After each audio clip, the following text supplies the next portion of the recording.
महाबळेश्वर येथे वाई खंडाळा महाबळेश्वर विधानसभा मतदारसंघातील राष्ट्रवादी काँग्रेस शरदचंद्र पवार पक्षाच्या उमेदवार अरुणादेवी पिसाळ यांच्या प्रचाराचा शुभारंभ त्यांच्या कन्या दीप्तीताई मोहिते व पूनमताई तसेच महाविकास आघाडीचे पदाधिकारी यांच्या हस्ते श्रीफळ वाढवून छत्रपती शिवाजी चौक येथून करण्यात आली। यावेळी राजेश कुंभारदरे, सुभाष कारंडे, सतीश प्रभाळे, सलीमभाई बागवान व महाविकास आघाडीच्या पदाधिकारी व कार्यकर्ते उपस्थित होते।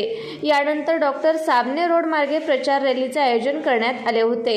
या रॅलीमध्ये बाळासाहेब पवार, योगेश बावळेकर, राजाभाऊ गुजर, रमाकांत शिंदे, सुनील सपकाळ, अप्पा साळुंखे, दुर्वेश प्रभाळे, राजश्रीताई भिसे, चंद्रकांत पांचाळ, उस्मान खारखंडे, संतोष जाधव, शंकर ढेबे तसेच काँग्रेस, शिवसेना, राष्ट्रवादी काँग्रेस, महाविकास आघाडीचे पदाधिकारी सामील झाले होते।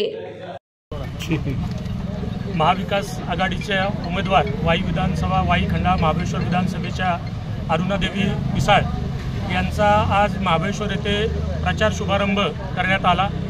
आपण पाहताय या ठिकाणी चांगल्या पद्धतीने प्रतिसाद या ठिकाणी लोकांनी मतदारांनी दिलेला आहे आणि असाच प्रतिसाद संपूर्ण या मतदारसंघातच नव्हे तर महाराष्ट्रामध्ये मिळून या महायुतीचं सरकार या ठिकाणी उखडलं जाईल आणि सन्मानानं पुन्हा महाविकास आघाडीचं सरकार शरदचंद्रजी पवार साहेब, उद्धवजी ठाकरे साहेब, नानाजी पटोले असतील, काँग्रेसचे राहुल गांधी असतील यांच्या विचाराचं एक सर्वधर्म समभाव सांगणारं सरकार येणाऱ्या 23 तारखेला महाराष्ट्रावर बसलेलं आपल्याला पाहण्यात येईल। आपण पाहतोय गेली 10 वर्षाच्या हुकुमशाही पद्धतीनं आम्ही सांगू तेच खाल्लं पाहिजे, आम्ही सांगू तसंच जगलं पाहिजे अशी एक विशिष्ट विचारधरणीची सारा या समाजामध्ये तेढ पसरत चाललेली आहे आणि त्यामुळं समाज मन दुखावलं जात आहे। जे संविधानानं मूलभूत अधिकार दिलेले आहेत ते अधिकार देखील बदलण्याचा या ठिकाणी प्रयत्न जाणीवपूर्वक गेल्या 10 वर्षामध्ये केला जात आहे। लोकांमध्ये विशिष्ट जाती धर्माचं विष कानातनं पेलवून ही एकोपा, ही सांघिक एकता बिघडवण्याचा प्रयत्न देखील जोमानं या ठिकाणी सुरू होत आहे।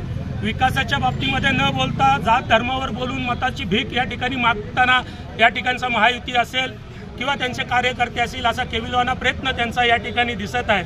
मात्र आम्ही शरदचंद्रजी पवार साहेब असतील, उद्धवजी ठाकरे साहेब असतील, ज्या विचारानं या सर्वसामान्य माणसाला समोर ठेवून त्या ठिकाणी विकासाचं काम या ठिकाणी करण्यात आलं आणि आपण पाहताय की भाजप सरकारनं जे खोक्याच्या माध्यमातून हे चांगलं सरकार, चांगल्या विचाराचं सरकार कशा पद्धतीनं पाडलं त्याचा राग देखील समाज मानवामध्ये आहे।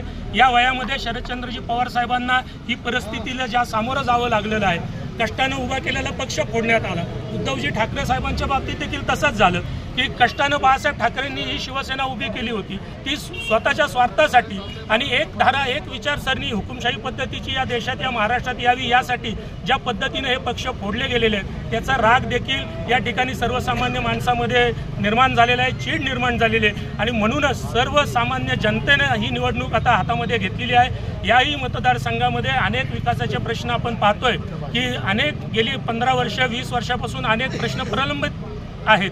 त्याच प्रश्नांवर पुन्हा निवडणुकीसाठी या ठिकाणी मताचा जोगवा मागितला जात आहे, परंतु निश्चित या ठिकाणी जनता बदल केल्याशिवाय राहणार नाही, महाराष्ट्रामध्ये बदल झाल्याशिवाय राहणार नाही आणि अरुणादेवी पिसाळ यांच्या रूपानं या ठिकाणी स्त्री नारी शक्तीचा एक जो सन्मान केलेला आहे त्यामुळे संपूर्ण नारी शक्ती या मतदारसंघातील या अरुणादेवी पिसाळ यांच्या मागे, महाविकास आघाडीच्या मागे, पर्यायाने शरदचंद्रजी पवार साहेबांच्या मागे राहून या ठिकाणी त्यांना विजयी केल्याशिवाय राहणार नाही अशी आशा या ठिकाणी मला वाटत आहे। जय हिंद, जय महाराष्ट्र।